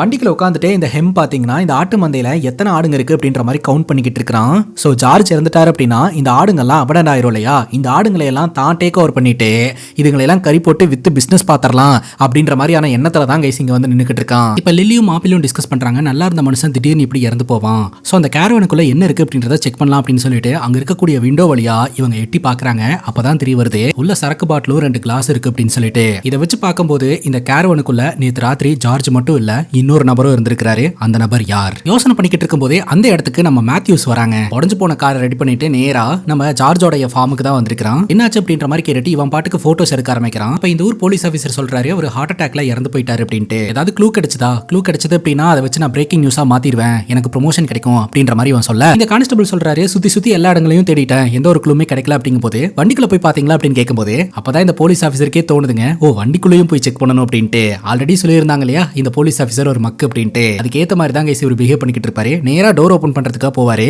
அப்ப இந்த மேத்யூ வந்து தடுப்பாரு, நீங்க பாட்டுக்கு டோர்ல கை வச்சிட்டீங்கன்னா அதுல ஃபிங்கர் பிரிண்ட் இருந்துச்சுன்னா எப்படி கிடைக்கும், தட்டி ஓபன் பண்ணுங்க அப்படின்னு சொல்லிட்டு இவங்க 2 பேரும் கேரவனுக்குள்ள போறாங்க. உள்ள போன உடனே இந்த கான்ஸ்டபிள் இங்க எல்லாமே ஓகேவா தான் இருக்குது, வெளியில போலாம் அப்படின்ற மாதிரி சொல்றாரு. ஆனா இந்த மேத்யூ ஒரு நிமிஷம் இருங்க, ஹார்ட் அட்டாக் வந்தவரு இங்கிருந்து எப்படி வெளியில வந்து விழுந்து இறந்து போக முடியும், அப்ப இந்த இடத்துல யாரோ ஒரு நபர் இருந்திருக்காங்க, சோ இது வந்து சாதாரண ஹார்ட் அட்டாக் கிடையாது, இது ஒரு மர்டர் அப்படின்னு சொல்ல இந்த கான்ஸ்டபிள் ஒத்துக்கவே மாட்டேன்றாருங்க. எனக்கு இந்த ஊர்ல மர்டர் நடக்கணும்னு ஆசை தான், ஏன்னா அப்பதான் நான் இன்வெஸ்டிகேஷன் பண்ணி என்னோட திறமையை வெளிப்படுத்த முடியும், ஆனா இது மர்டர்லாம் கிடையாது, ஹார்ட் அட்டாக் தான் அப்படின்றாரு. அது மட்டும் இல்லாம உன்னோட ஜேர்னலிஸ்ட் கரியருக்கு ஏதாவது யூஸ் ஆகும் அப்படின்னு சொல்லிட்டு தான் இந்த மாதிரி பேசிக்கிட்டு இருக்கேன், ஐம் சாரி என்னால எதுவும் பண்ண முடியாது, இவரை யாரும் கொலை பண்ணல அப்படின்னு சொல்லிட்டு இந்த போலீஸ் ஆபீசர் அங்க இருந்து கிளம்பிடுறாருங்க. ஆனா லில்லி பாத்தீங்கன்னா ஆட்டு மந்தையில போயிட்டு நம்ம ஜார்ஜ் வந்து சாதாரணமா ஹார்ட் அட்டாக்ல இறந்து போல யாரோ ஒருத்தவங்க கொலை பண்ணிருக்காங்க அப்படின்ற விஷயத்த சொல்ல எல்லாருமே பயங்கர ஷாக்கா வராங்க. செபாஸ்டியன் வந்து கேக்குறாரு போலீஸ்காரன் சொன்னானா அப்படின்னு சொல்லிட்டு. லில்லி சொல்றா போலீஸ்காரன் ஹார்ட் அட்டாக் தான் சொல்றான், ஆனா எனக்கு நல்லாவே தெரியும் இது மர்டர் தான். அதை வச்சு சொல்றேன்னா நேத்து ராத்திரி யாரோ ஒரு நபர் கேரவனுக்குள்ள வந்திருக்காங்க. சோ அந்த இடத்துல 2 கிளாஸ் இருக்கு, ஜார்ஜ் குடிக்கக்கூடிய சரக்குல மருந்து கலந்துருக்காங்க. மருந்த குடிச்சவரு அந்த நபர் கூட சண்டை போட்டு இருந்திருக்காரு. சண்டை போடும்போது அவரோட கையெல்லாம் தரையில பட்டு அவரோட கை வந்து பச்சை கலர்ல மாறி இருக்குது. இந்த இடத்துல யாருமே இல்லாதனால யார் இந்த இடத்துக்கு வந்தாங்க போனாங்கன்னு யாருக்குமே தெரியாம போயிடுச்சு. சோ இது ப்ரீ பிளானட் மர்டர் அப்படின்ற மாதிரி லில்லி சொல்றா. ஜார்ஜ் நிறைய புக் படிப்பார் இல்லையா, அந்த கதையில வர போலீஸ்காரங்க எல்லாம் டம்மியா தான் வருவாங்களாம், அதே மாதிரி தான் இந்த போலீஸ்காரனும் இருக்கிறான். சோ நம்ம தான் யாராவது இனிஷியேட் எடுத்து இந்த கிரைமை சால்வ் பண்ணணும் அப்படின்ற மாதிரி லில்லி சொல்றா. யார் சால்வ் பண்ணுவாங்க அப்படின்னு இந்த ஆடுங்க எல்லாம் கேள்வி கேட்க லில்லி சொல்றா ஜார்ஜ் எவ்வளவு அன்பா இருந்தாரு, நம்மள எல்லாம் இப்படி எல்லாம் பாத்துக்கிட்டாரு, சோ ஜார்ஜை யாரோ கொலை பண்ணிட்டாங்க அப்படின்னா நம்ம தான் இந்த கேஸை சால்வ் பண்ணணும், யார் கொலை பண்ணாங்கன்றத கண்டுபிடிக்கணும் அப்படிங்கும் போது செபாஸ்டியன் சிரிக்கிறாரு. ஏன் சிரிக்கிற அப்படின்னு கேட்டா இத்தனை விஷயத்த நீ சொன்னியே, ஆனா நீ யாருன்றத ஃபர்ஸ்ட் மறந்துட்ட, நம்ம எல்லாருமே ஆடுங்க, நம்மளால என்ன பண்ணிர முடியும், இந்த கிரைம் சீனை சால்வ் பண்றது எல்லாத்தையுமே ஹியூமன்ஸ் பாத்துப்பாங்க, நீங்க சாப்பிட்டமா தூங்கணுமான்னு நம்ம வேலையை மட்டும் பார்க்கலாம் வாங்க அப்படின்ற மாதிரி சொல்ல லில்லி ஒத்துக்க மாட்டா. லில்லி தன்னோட டீமை வச்சுக்கிட்டு கிரைம் சீன்ல ஏதாவது க்ளூ கிடைக்குதா அப்படின்னு சொல்லிட்டு செக் பண்ண ஆரம்பிப்பா. ஆனா யாருக்கும் எந்த ஒரு க்ளூமே கிடைக்காது. நேத்து ராத்திரி சஸ்பீசியஸா ஏதாவது நீங்க கவனிச்சிங்களா அப்படின்ற மாதிரி கேட்கும்போது மாப்பிள் சொல்லுவான், நேத்து ராத்திரி நான் செபாஸ்டியனை தான் பார்த்தேன் அப்படின்னு சொல்லிட்டு.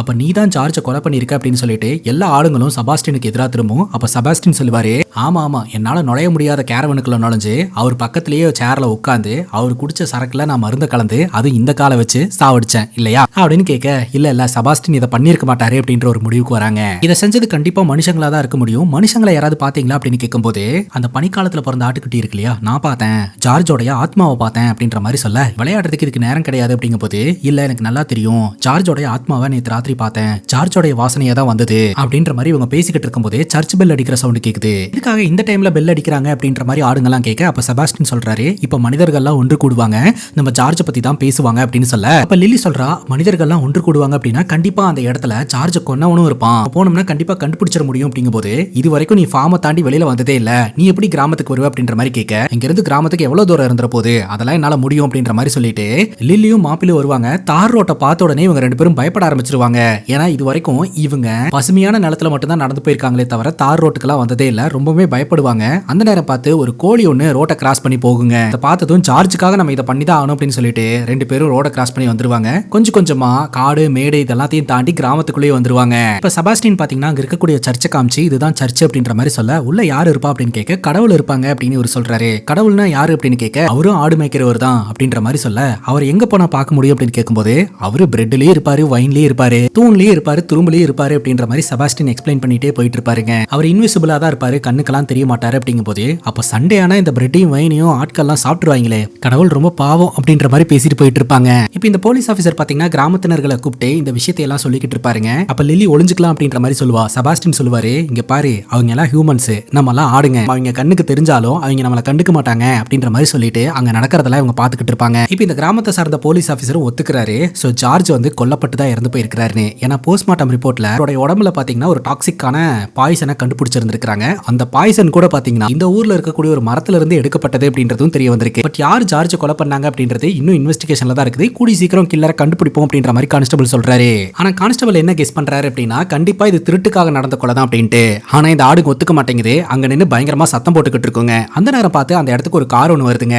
அந்த காருக்குள்ள இருந்து ஒரு வயசான லேடியும் ஒரு யங்கான பொண்ணும் இறங்கி வராங்க. அந்த வயசான லேடிய லாயர் அப்படின்னு வச்சுக்கலாம். அந்த யங்கான பொண்ணு வேற யாரும் கிடையாதுங்க, இறந்து போன ஜார்ஜோடைய பொண்ணு தான். பொண்ணுடைய பேரு ரெபேக்கா. அப்பதாங்க விஷயமே தெரிய வருது. படத்தோட ஸ்டார்டிங் சீன்ல நம்ம ஹீரோ லெட்டர் எழுதிக்கிட்டு இருந்தார் இல்லையா, அந்த லெட்டர் எல்லாம் தன்னோட பொண்ணுக்காக தான் எழுதிக்கிட்டு இருந்திருக்காரு. இப்போ இந்த போலீஸ் ஆபீசர் சொல்றாரு, ஆக்சுவலா கேரவனுக்குள்ள ஒரு டாக்குமெண்ட் இருந்துச்சு, அந்த டாக்குமெண்ட்ல உங்களுடைய ஃபோன் நம்பர் இருந்தது, அந்த ஃபோன் நம்பரை பார்த்து தான் உங்களுக்கு கால் பண்ணேன், எவ்வளவு பெரிய விஷயத்த பண்ணியிருக்கேன் பாத்தீங்களா அப்படின்னு சொல்லி பெருமைப்பட்டுக்கிறாருங்க. இப்போ அந்த லாயர் சொல்றாங்க, டாக்குமெண்ட்ல இருக்கக்கூடிய நம்பரை பாத்தீங்களே, ஆனா டாக்குமெண்ட்டை பாத்தீங்களா அப்படின்ட்டு, அது என்னோட வேலை இல்லையே அப்படின்னு இந்த கான்ஸ்டபிள் சொல்றாரு. அதுக்கு அந்த லாயர் சொல்றாங்க, ஆக்சுவலா அது ஒரு வில்லு, ஜார்ஜ் ஆவறதுக்கு முன்னாடி அந்த வில்லுல யார் யார் பேர்லாம் எழுதியிருந்தாரோ அவங்க எல்லாருமே கூட்டிட்டு வாங்க அப்படின்ற மாதிரி சொல்ல, இவரும் அந்த வில்லுல இருக்கக்கூடிய பெயர்கள் எல்லாத்தையுமே நோட் பண்ணிக்கிறாருங்க. 5 மணிக்கு ஷார்ப்பா எல்லாரும் அசம்பிள் ஆகிற மாதிரி பாத்துக்கோங்க அப்படின்னு சொல்லிட்டு இந்த லாயர் கிளம்புறாங்க. இப்ப லில் பாத்தீங்கன்னா செபாஸ்டின் கிட்டையும் மாப்பிள் கிட்டையும் அந்த வில்ல படிக்க போற இடத்துக்கு நம்ம போலாம் அப்படின்னு சொல்ல, செபாஸ்டின் அங்க எதுக்கா நம்ம போகணும் அப்படின்னு கேட்க, ஜார்ஜ் சொல்லக்கூடிய கதைகள்லாம் நான் கவனிச்சிருந்திருக்கிறேன், ஒரு வில் இருக்கும், அந்த வில்லுல யார் பேர் இருக்குதோ அவங்க தான் சஸ்பெக்டா இருப்பாங்க, அதாவது சொத்துக்கு ஆசைப்பட்டு கொலை பண்ணுவாங்க, இங்க இருக்கிறவங்களை எல்லாம் நான் கண்ணால பார்க்கணும், அப்பதான் என்னால யார் மர்டரர் அப்படின்றத கெஸ் பண்ண முடியும் அப்படின்னு சொல்லிட்டு ஜன்னல் கிட்ட நின்று எம்பி எம்பி பாத்துக்கிட்டு இருக்கோம். இப்ப மாப்பிளும் செபாஸ்டினும் உதவி செஞ்சுக்கிட்டு இருப்பாங்க. அந்த வில்லுல இருக்கக்கூடிய ஆட்கள்லாம் ஒரு இடத்துல அசம்பிள் ஆகுறாங்க. அப்ப இந்த கான்ஸ்டபிள் பாத்தீங்கன்னா ஒரு தரமான கொஸ்டினை கேட்கிறாருங்க. என்ன கொஸ்டின் அப்படின்னா, நம்ம ஹீரோடைய பொண்ணு பாத்தீங்கன்னா அமெரிக்கால இருந்து ஒரு நாள்ல எல்லாம் வந்துட முடியாது, அதை வச்சு பார்க்கும்போது ஜார்ஜ் இறந்த அன்னைக்கு ரெபேக்கா இந்த ஊர்ல தான் இருந்திருக்காங்க, மேபி நீங்களே உங்க அப்பாவை கொலை பண்ணிருக்கலாமே அப்படின்ற ஒரு கேள்வியை முன்வைக்கிறாரு. ரெபேக்கா அப்படியே திணற ஆரம்பிக்கிறாங்க. உடனே ரெபேக்கா சொல்றா, நான் இந்த ஊர்ல தான் இருந்தேன், ஆனா இந்த கிராமத்துக்கு நான் வரல அப்படின்ற மாதிரி சொல்ல, உனக்கு பாய் ஃப்ரெண்ட் இருக்காங்களா அப்படின்னு கேட்கும்போது, எனக்கு பாய் ஃப்ரெண்ட் இல்ல, பிரேக்கப் ஆயிடுச்சு அப்படின்ற மாதிரி சொல்ல, ஜன்னல் வெளியில நின்று பார்த்துட்டு இருக்கக்கூடிய ஆடுங்க அவளுடைய முகத்துல சந்தோஷம் தெரியுது, கண்ணுல பயம் தெரியுது அப்படின்ற மாதிரி பார்த்துக்கிட்டு இருக்குங்க. இந்த ஒரு சூழ்நிலையில இந்த கான்ஸ்டபிள் அடுத்தடுத்த கேள்விகளை முன் வச்சுக்கிட்டு இருக்காரு. நேத்து ராத்திரி நீங்க எத்தனை மணிக்கு இங்க வந்தீங்க அப்படின்ட்டு. உடனே எமோஷனலா ஹீரோடைய பொண்ணு அழுவ ஆரம்பிச்சார். நான் அவர் கூட இருந்திருந்தா அவர் இறந்து போயிருக்க மாட்டாரு அப்படின்னு சொல்லிட்டு. இப்போ அந்த ரூமுக்குள்ள இந்த ஜூனியர் ரிப்போர்ட்டர் இருக்கிறார் இல்லையா, அவரும் இருப்பாரு. அவரை பார்த்துட்டு இந்த லாயர் நீங்க யாரு அப்படின்னு கேட்கும்போது, நான் ஒரு ரிப்போர்ட்டர் அப்படின்னு சொல்ல, உங்களுக்கு இங்க எல்லாம் இடம் கிடையாது, தயவு செஞ்சு வெளியில போங்க அப்படின்ற மாதிரி அவரை விரட்டி விட்டுறாங்க. அப்பதான் ஒரு விஷயம் தெரிய வருது, இந்த ஜார்ஜுக்கு பாத்தீங்கன்னா ஒரு பையனும் இருக்கிறான். ஆனா பையன் பாத்தீங்கன்னா இப்ப சவுத் ஆப்பிரிக்கால இருக்கிறான், அவனால இப்போ வர முடியல, அதனால போன் மூலமா கான்டாக்ட் பண்ணி இந்த வில்ல பத்தி டிஸ்கஸ் பண்ண ஆரம்பிப்பாங்க. ஆக்சுவலா 2 மாசத்துக்கு முன்னாடியே ஜார்ஜ் பாத்தீங்கன்னா இந்த லாயருக்கு வில்ல அமுச்சு வச்சுட்டாங்க. ஆனா அதை இப்ப அவங்க படிக்க போறது கிடையாது. சாகறதுக்கு 3 நாளைக்கு முன்னாடி ஒரு புது வில் ஒன்னு ஜார்ஜ் எழுதி வச்சிருந்திருக்காரு, அதை தான் இப்ப படிக்க போறதா சொல்றாங்க. ஜன்னல் வெளியில நின்று இதெல்லாம் ஒட்டி கேட்டுட்டு இருக்கக்கூடிய லில்லி பாத்தீங்கன்னா, அப்படி போடு, எந்த ஒரு கிரைம்லயும் ஒரு புது வில் இருக்கும், அதே மாதிரி இந்த வழக்குலயும் ஒரு புது வில் இருக்கு அப்படின்ற மாதிரி பாக்குதுங்க. இப்ப இந்த லாயர் படிக்க ஆரம்பிக்கிறாங்க. பழைய உயில்ல பாத்தீங்கன்னா பையனுக்கும் பொண்ணுக்கும் வந்துட்டு இருக்கிற சொத்துக்களை எல்லாம் பிரிச்சு ஷேரா எழுதி வச்சிருந்திருப்பாங்க. ஆனா புது உயில்ல பாத்தீங்கன்னா பொண்ணுக்கு பாத்தீங்கன்னா இந்த ஆடுங்களும் ஆட்டு பண்ணைங்களையும் எழுதி வச்சிருந்திருப்பாரு, பையனுக்கு பாத்தீங்கன்னா முட்களை எழுதி வச்சிருந்திருப்பாருங்க. இன்னொரு பக்கம் இந்த மாப்பிள் அப்படின்ற இந்த ஆடு மட்டும் விண்டோவை கண்டுபிடிக்கிறேன் அப்படின்னு சொல்லிட்டு மாய கொண்டு போய் ஒரு இடத்துல சிக்க வச்சு அங்கிருந்து தப்பிச்சு வரதுக்கு முயற்சி செய்யும் போது துணிக்காய வச்சிருக்கிற கொடியெல்லாம் இழுத்து போட்டுட்டு முகத்தை மறைச்சிட்டு வீட்டுக்குள்ள போயிட்டு பயங்கரமா அட்ராசிட்டியை பண்ணி விட்டுருங்க. அப்ப கொடியில காய வச்ச துணி அந்த ஆட்டு மேலதான் இருந்திருக்கும். அந்த ஆட்டு மேல பாத்தீங்கன்னா பச்சை கலர் ப்ளூ கலர்ல சாயமும் தெரியும். இந்த போலீஸ் ஆபீசர் இந்த ஆட்டை அப்புறப்படுத்தினா போதும் அப்படின்னு சொல்லிட்டு இப்போதைக்கு அந்த ஆட்டை அப்புறப்படுத்தி விட்டுருவாரு. ராத்திரி இந்த போலீஸ் ஆபீசரை மீட் பண்றதுக்காக இந்த ஜூனியர் ரிப்போர்ட்டர் போறான். ஆனா இந்த போலீஸ் ஆபீசர் என்ன டிஸ்டர்ப் பண்ணாத, எனக்கு நிறைய க்ளூஸ் கிடைச்சிருக்கு, நான் போய் வேலை பார்க்கணும் அப்படிங்கும் போது, இங்க பாரு நம்ம 2 பேரும் சேர்ந்து வேலை பார்க்கலாம், இந்த கிராமத்துல உனக்கு மரியாதை மரியாதையே கிடையாது. நம்ம 2 பேரும் சேர்ந்து வேலை பார்த்தோம்னா இந்த கிராமத்துல நீ ஹீரோவா தெரிவ. என்ன பொறுத்த வரைக்கும் அந்த கொலைகாரனை நீ பிடிக்கணும். அந்த கொலைகாரனை பிடிக்கிறதுக்கு நான் உனக்கு உதவி செய்யறேன் அப்படின்ற மாதிரி இந்த ஜூனியர் ரிப்போர்ட்டர் சொல்றான். அதுக்கப்புறம் நீ இந்த கிராமத்தோட ஹீரோ ஆயிருவ, எனக்கு என்னோட வேலையில ப்ரொமோஷன் கிடைக்கும், இதுதான் நம்ம 2 பேருக்குள்ள இருக்கக்கூடிய டீல் அப்படின்னு சொல்ல இந்த போலீஸ் ஆஃபீஸரும் சரின்னு கேட்டு இவங்க 2 பேரும் சேர்ந்து வேலை பார்க்க ஆரம்பிப்பாங்க. அங்க கட் பண்ணா இந்த ஆட்டு மந்தைய காட்டுறாங்க. ஆடுங்களா டிஸ்கஸ் பண்ணிட்டு இருக்கோம் யார் ஜார்ஜ் கொலை பண்ணிருப்பா அப்படின்ட்டு. அப்ப மத்த ஆடுங்களாம் சொல்லுது, லில்லி நீதான திறமையான ஒரு ஆளு, உனக்கே தெரியலையே அப்படின்ட்டு. லில்லி சொல்றா, புக்ல இருக்கக்கூடிய விஷயங்களும் ரியாலிட்டியில இருக்கக்கூடிய விஷயங்களும் ஓரளவுக்கு சிமிலரா இருக்குது, ஆனா நிறைய மாறுபட்டு இருக்கிறதுனால கொஞ்சம் கஷ்டமா இருக்கு அப்படின்ட்டு. இவங்க பேசிக்கிட்டு இருக்கும் போதே அந்த ஃபார்ம் கிட்ட ஹீரோடைய பொண்ணான ரபேக்கா வருவாங்க. அங்க இருக்கக்கூடிய வயல் வரப்புல உட்காந்து அழுதுகிட்டு இருப்பாங்க. அப்ப இந்த பனிக்காலத்துல பிறந்த ஆடு பாத்தீங்கன்னா ரபேக்காவோட காலை சுத்திக்கிட்டு இருக்கும். அப்ப இந்த ஆடுங்கெல்லாம் பாத்தீங்கன்னா ரபேக்கா மேல ஒரு வித்தியாசமான வாசம் வருது, ஒருவேளை அவ பனிக்காலத்துல பிறந்திருப்பா போல, அதனாலதான் ஜார்ஜ் வந்து அவளை விரட்டி அடிச்சிட்டா, ரபேக்கா தான் சொத்துக்காக தன்னுடைய அப்பாவை கொலை பண்ணிருப்பா அப்படின்ற மாதிரி இவங்க எல்லாரும் சந்தேகப்பட ஆரம்பிக்கிறாங்க. இப்ப லில்லி சொல்றா, ஜார்ஜ் படிச்ச ஒரு புக்ல ஒரு குற்றவாளி எப்படி கண்டுபிடிக்கணும் அப்படின்ற மாதிரியான டீடைல்ஸ் எல்லாம் இருந்தது, அந்த புக்கை மட்டும் நம்ம கண்டுபிடிச்சிட்டோம்னா இந்த போலீஸ் ஆபீசரோட கண்பார்வையில பட வச்சு அந்த புக்கை அந்த போலீஸ் ஆபீசரை படிக்க வச்சு அதன் மூலமா கிரைம்ஸை சால்வ் பண்ண வைக்கலாம் அப்படின்னு முடிவு எடுக்கிறாங்க. அப்ப இந்த உள்ளை சாடு இருக்கு இல்லையா, எனக்கு அந்த புக் தெரியும், நான் போய் எடுத்துட்டு வரேன் அப்படின்னு சொல்லிட்டு அந்த கண்டெய்னருக்குள்ள நுழைஞ்சு அதையும் இது இழுத்து போட்டு கரெக்டா தப்பான புக் எடுத்துட்டு வந்துருது. இது அந்த புக்கு கிடையாது அப்படின்னா அந்த புக்கோட பேனரை பார்த்தே மத்த ஆடுங்க கண்டுபிடிச்சிருது. அதுக்கப்புறம் மறுபடியும் இது கரெக்டான புக்கை எடுத்துட்டு வந்துருதுங்க. இந்த புக்கை எடுத்துட்டு இந்த ஆடுங்கெல்லாம் பாத்தீங்கன்னா இந்த போலீஸ் ஆபீசரோட ரூமுக்கு வெளியில போட்டுட்டு போலீஸ் ஆபீசரோட கதவை முட்டிட்டு ஓடிடுதுங்க. இந்த போலீஸ் ஆபீசர் கதவை ஓபன் பண்ணி பாக்குறாரு, அவருடைய கைக்கு இந்த புக் கிடைக்குது. கிரைம் சம்பந்தப்பட்ட புக்கா இருக்குது, இதை யார் இங்க போட்டுட்டு போயிருப்பா அப்படின்னு யோசனையிலேயே அந்த போலீஸ் ஆபீசரும் படிக்கிறாரு. இப்ப நம்ம செபாஸ்டின் எப்போதுமே அந்த மலை மேல தனியா நின்னுக்கிட்டு இருப்பார் இல்லையா, லில்லி கிட்ட போயிட்டு என்னாச்சு அப்படின்னு கேட்கும்போது செபாஸ்டின் ஜார்ஜை மிஸ் பண்றதா சொல்றாருங்க. அது மட்டும் இல்லாம எப்படி இவர் இந்த இடத்துக்கு வந்தாரு அப்படின்ற கதையை சொல்றாரு. ஆக்சுவலா இந்த ஊர்ல ஃபெஸ்டிவல் நடக்குமா, சின்ன பையனா இருக்கும்போது நிறைய பேர் சாப்பாடெல்லாம் கொண்டாந்து கொடுப்பாங்களாம், எப்படா ஃபெஸ்டிவல் வரும் அப்படின்னு இந்த செபாஸ்டின் ஏக்கத்தோட காத்துக்கிட்டு இருப்பாராம். இவர் வளர்ந்ததுக்கு அப்புறம் சுத்தி மனுஷங்களா இருப்பாங்களாம், ஒரு கிரவுண்ட்ல இந்த செபாஸ்டினை இறக்கி விட்டுருவாங்களாம். அதுக்கப்புறம் ஒரு நாயை இறக்கி விடுவாங்களாம். அந்த நாய் கூட செபாஸ்டின் சண்டை போட்டு ஜெயிக்கணுமா, அந்த நாய் பயங்கரமா கடிச்சு வச்சிருமா, செபாஸ்டினோட உடம்பெல்லாம் காயமா இருக்குமா, அதனால அந்த நாய்கிட்ட கடி வாங்கி என் கதையே முடிஞ்சுது அப்படின்ற ஒரு நிலையில இருக்கும்போது அந்த இடத்துக்கு ஜார்ஜ் வந்தாரு. அங்க என்ன வச்சு கேம் ஆடிக்கிட்டு இருந்த ஆட்கள் கிட்ட பணத்தை கொடுத்து என்ன காப்பாத்தி இந்த இடத்துக்கு கூட்டு வந்தாரு. அதுக்கப்புறம் தான் என்னோட வாழ்க்கை பீஸ்ஃபுல்லா மாறுச்சு. ஃபெஸ்டிவல் அப்படின்னு சொன்னாலே எனக்கு அதுதான் ஞாபகம் வரும் அப்படின்ற மாதிரி செபாஸ்டின் சொல்லுவாரு. அடுத்த நாள் காலையில இந்த போலீஸ் ஆபீசர் விண்டோ கிட்ட உட்கார்ந்துகிட்டு இருப்பாருங்க. அப்ப இந்த ரிப்போர்ட்டர் வருவான். ரிப்போர்ட்டர் கிட்ட கான்ஸ்டபிள் சொல்றாரு, இந்த கேஸ்ல ஒரு டர்னிங் பாயிண்ட் ஏற்படும் போதெல்லாம் இந்த ஆடுங்க எங்கேயோ நின்னு என்ன பாத்துக்கிட்டே இருக்குதுங்க அப்படின்னு சொல்ல இந்த ரிப்போர்ட்டர் அதை விட நீ என்ன கண்டுபிடிச்சிருக்கன்றத சொல்லு அப்படிங்கும் போது கான்ஸ்டபிள் சஸ்பெக்ட் லிஸ்ட்டை ரெடி பண்ணி இருக்காருங்க. அந்த லிஸ்ட்ல பாத்தீங்கன்னா ஜார்ஜோடைய பொண்ணு, அப்புறம் இந்த ஊர் கறிக்கடைக்காரன், சர்ச் ஃபாதர், பெத்து, காலப் அப்படின்னு சொல்லிட்டு எல்லாருமே வராங்க. பட் யார் கொலை பண்ணிருப்பாங்கன்னு எக்ஸாக்ட்டா தெரியல. ரபேக்காக்கு எழுதின லெட்டர் பாத்தீங்கன்னா பெத்து கிட்ட இருந்திருக்கு. அது எப்படி உங்க கைக்கு வந்தது அப்படின்னு கேட்கும்போது அந்த போஸ்ட் லேடி தவறுதலா டெலிவரி பண்ணிட்டு போயிட்டாங்க அப்படின்ற மாதிரி சமாளிச்சிடுறாங்க. இப்ப இந்த கறிக்கடைக்காரங்கிட்டையும் காலப் கிட்டையும் விசாரிக்கும் போது அவனுக்கு எங்களை பிடிக்காது அப்படின்னே சொல்லிட்டா, நாங்க எதுக்காக அவனை கொல்ல போறோம் அப்படின்ற மாதிரி கேட்டுறாங்க. அடுத்து சர்ச் ஃபாதர் கிட்ட போய் பேசும்போது சர்ச் ஃபாதர் சொல்றாரு, முதல்ல இந்த சர்ச்சுக்கு நிறைய குழந்தைங்களை அடாப்ஷன் கொடுத்துட்டு இருந்தான், கொஞ்சம் பணம் எல்லாம் வர ஆரம்பிச்சோன்னே அந்த குழந்தைங்களோட டீடைல்ஸ் கேட்க ஆரம்பிச்சிட்டான், நான் தர முடியாது அப்படின்னு சொன்னேன். இவன் பணம் தரேன்னு சொன்னா, நான் அந்த உதவி செஞ்சுக்கிட்டு இருந்தேன், ஆனா அந்த பணத்தை நான் யூஸ் பண்ண கிடையாது, சர்ச்சோட ரெனோவேஷனுக்கு தான் யூஸ் பண்ணிக்கிட்டு இருந்தோம். சோ இந்த டீலிங் தான் எங்க 2 பேருக்குள்ள இருந்தது அப்படின்ற மாதிரி இந்த சர்ச் ஃபாதர் சொல்றாருங்க. இப்ப ஜார்ஜோடைய பொண்ணை பாத்தீங்கன்னா இந்த இன்ஸ்பெக்டரும் ரிப்போர்ட்டரும் தாறுமாறா விசாரிக்க ஆரம்பிக்கிறாங்க. ஜார்ஜோடைய பொண்ணு அவனால முடிஞ்ச வரைக்கும் ஆன்சர் பண்ணிக்கிட்டு இருக்கா. கடைசி கொஸ்டின் என்னன்னா, இதுக்கு முன்னாடி ஜார்ஜோடைய ஃபார்முக்கு விசிட் பண்ணிருக்கீங்களா அப்படின்னு சொல்லிட்டு, இது வரைக்கும் நான் போனதே இல்லை அப்படின்ற மாதிரி சொல்றா. இப்ப இந்த ஃபார்ம்ல இருக்கக்கூடிய ஆடுங்கள்லாம் ஒருவேளை ஜார்ஜோடைய பொண்ணு ரபேக்கா தான் கொலை பண்ணிருப்பாளோ அப்படின்ற மாதிரி யோசனை பண்ணிட்டு இருப்பாங்க. அப்போ இந்த பனிக்காலத்துல பிறந்த ஆடு இல்ல அவ பண்ணிருக்க மாட்டா அப்படின்ற மாதிரி சொல்ல, நீ எப்படி சொல்ற அப்படின்னு கேட்கும்போது அவ மேலையும் ஜார்ஜ் வாசனை தான் வந்துச்சு, அவ ரொம்ப நல்லவ அப்படின்ற மாதிரி சொல்லிக்கிட்டு இருக்க. இதுக்கு முன்னாடியே ரபேக்கா இந்த இடத்துக்கு வந்திருக்கா அப்படின்ற மாதிரி இந்த கிளவுடி பேசிட்டு அப்படியே மழுப்ப ஆரம்பிக்கிறா. அப்போ இந்த கிளவுடி ஏதோ ஒரு விஷயத்தை மறைக்கிறா அப்படின்றத இந்த ஆட்டு குரூப் கண்டுபிடிச்சிருது. திருவி கேள்வி கேட்கும்போது இந்த கிளவுடி உண்மையை சொல்ல ஆரம்பிக்கிறா, அது ரொம்ப அழகா இருந்தது அப்படின்ட்டு. எது அப்படின்னு கேட்க இந்த கிளவுடி ஒரு பிரேஸ்லெட்டை காட்டுறா. பிரேஸ்லெட் ரபேக்காவோடது. அவ இந்த இடத்துக்கு வந்தப்போ என்ன பார்த்து அழகா இருக்க அப்படின்ற மாதிரி சொன்னா, நான் தானே இந்த இடத்துலயே அழகானவ, எனக்கு ரொம்ப ஹாப்பியா இருந்தது. அவ போகும்போது அவளுடைய இந்த பிரேஸ்லெட் கீழே விழுந்துருச்சு, அது எனக்கு தான் சொந்தம்னு எடுத்து வச்சுக்கிட்டேன் அப்படின்னு சொல்ல, அப்ப செபாஸ்டின் வந்துட்டு என்ன ஆடுங்களுக்கு பொருள் மேலாம் ஆசை வந்துருச்சு போல அப்படின்னு சொல்லிட்டு இந்த இடத்துக்கு ரபேக்கா வந்திருக்கா அப்படின்ற ஒரே ஒரு காரணத்துக்காக அவ தான் கில்லர்னு ஆயிராது அப்படின்ற மாதிரி ஒரு பாயிண்ட வைக்கிறாருங்க. அது மட்டும் இல்லாம ஆரம்பத்துல இருந்தே ரபேக்காக்கு இந்த ஆட்டு குரூப்புங்களுக்கு பிடிக்கவே பிடிக்காது. ஏன்னா ரபேக்காவையும் பனிக்காலத்துல பிறந்த பொண்ணு அப்படின்ற மாதிரி நினைச்சுக்கிட்டு இருக்காங்க. பிடிக்காது அப்படின்ற விஷயம் தான் வெறுப்பா மாறி இப்ப அவதான் கொலை பண்ணிருப்பா அப்படின்ற மாதிரி வந்திருக்குது. அறிவே இல்லாத ஆட்டு குரூப்புங்க தானே நீங்க அப்படின்ற மாதிரி செபாஸ்டின் திட்டுறாரு. நீயும் தான், உன்னையும் சேர்த்து தான் நீ சொல்ற அப்படிங்கும் போது இருந்துட்டு போறேன் அப்படின்ற மாதிரி சொல்லிட்டு அவர் கோவமா கிளம்பிடுற. இப்ப இந்த ஆடுங்க என்ன பண்ணுது அப்படின்னா,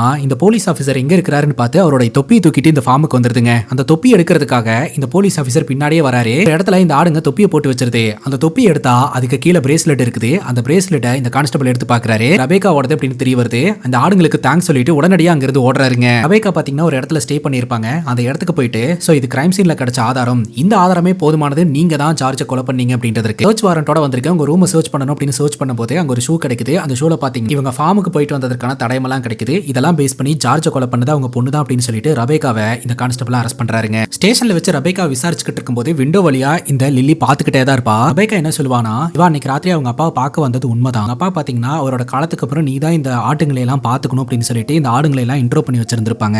இந்த ஆடுகளை எப்படி வளர்க்கணும் அப்படின்றத பத்தி எல்லாம் தான் பொண்ணுக்கு சொல்லி இருந்திருப்பாங்க. இதெல்லாம் கேட்டுட்டு ரபேக்கா அங்கிருந்து கிளம்பினதா சொல்றா. அவ வந்து அவங்க அப்பாவை கொலை பண்ணல அப்படின்ற மாதிரி சொல்ல, இதை நான் நம்பணுமா அப்படின்ற மாதிரி கான்ஸ்டபிள் மிரட்டுறாருங்க. நாளைக்கு காலையில உங்களை நான் கோர்ட்டு கூட்டு போகணும் அப்படின்னு சொல்லிட்டு அங்க இருக்கக்கூடிய லாக்அப்ல அடைச்சு வச்சிடறாரு. அது மட்டும் இல்லாம அந்த லாயர் பாத்தீங்கன்னா ஜார்ஜோட ஆடுங்களை எல்லாம் காலம் வாங்கிக்கலாம் அப்படின்ற ஒரு ஐடியால இருக்கிறான். சோ அதற்கான பேப்பர் ஒர்க்ஸ் எல்லாம் நாளைக்கு பண்ணணும் அப்படின்ற மாதிரி சொல்லிட்டு அங்க இருந்து கிளம்புறாங்க. இது எல்லாத்தையும் கேட்டுட்டு லில்லி வீட்டுக்கு வரா. ஆப்பிள் கிட்ட இந்த விஷயத்த சொல்றா. இந்த காலபோடைய ஃபார்ம் வந்து பக்கத்து ஃபார்ம் தான், நம்ம ஒரு எட்டு போய் பார்த்துட்டு வரலாவா அப்படின்ற மாதிரி சொல்லிட்டு அங்க உள்ள போகும்போது நிறைய ஆடுங்க இருக்குது. அந்த ஆடுங்க கிட்ட இவங்க ஹாய் ஹலோன்னு சொல்லிட்டு பேச ஆரம்பிக்கிறாங்க. அந்த ஆடுங்க சொல்லுது, இங்க இருக்காதீங்க, இங்க இருந்து ஓடிடுங்க அப்படின்ட்டு. ஏன் இப்படி சொல்றாங்கன்னு சொல்லிட்டு ஃபர்தரா உள்ள போறாங்க. பார்த்தா ஒரு ஃபேக்டரி இருக்குது. அந்த ஃபேக்டரிக்கு உள்ள போய் பார்க்கும்போது உங்களுக்கு தெரிய வருது, இவங்க ஆடுங்களை துண்டு துண்டா வெட்டி வித்துக்கிட்டு இருக்காங்க அப்படின்னு சொல்லிட்டு. பார்த்தா ரெண்டு நாய்ங்க அந்த இடத்துக்கு வந்துருது. அத லில்லியும் மாப்பிளையும் கொல்ல பாக்குது. அந்த நேரம் பார்த்து குறுக்க வந்த செபாஸ்டின் அந்த நாய்ங்க கிட்ட எல்லாம் சண்டை போட்டு இவங்க ரெண்டு பேர்த்த காப்பாத்துறாரு. நாய்ங்க பயந்து ஓடிடுது. அதே சமயம் செபாஸ்டினும் கீழே விழுந்து இறந்து போறாரு. இதை பார்த்து இவங்க ரெண்டு பேருமே ரொம்பவே ஃபீல் பண்றாங்க. அதுக்கப்புறம் இவங்களோட ஃபார்முக்கு போயிட்டு நம்மளோட செபாஸ்டின் நம்மளை விட்டு போயிட்டாரு அப்படின்ற மாதிரி சொல்ல, மேகமா மாறிட்டாரா அப்படின்னு கேட்க, மேகமா மாறல,